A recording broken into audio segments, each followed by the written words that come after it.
Ayun mga bossing, natapos na tayo sa pagbuga. Binuga natin ngayong araw, Toyota Rush. 3 panels mga bossing, 2 pinder, 1 front bumper. Sobrang kintab mga boss. Gamit pala nating kulay dyan, Challenger paint.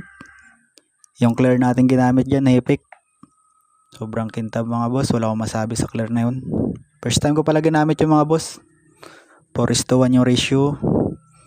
Full coats lang ako dyan mga bossing. Goods na. 1 day process lang pala yung mga bossing. Light repair lang yan. May minasalihan tayo dyan sa 2 fender. Pero medyo maliit lang. Pwede nang kunin ng mayari yan mga boss.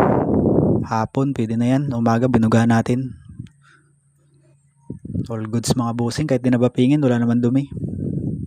Napakalinis, napakakintab. Hanggang dito lang mga bossing. Salamat sa panonood.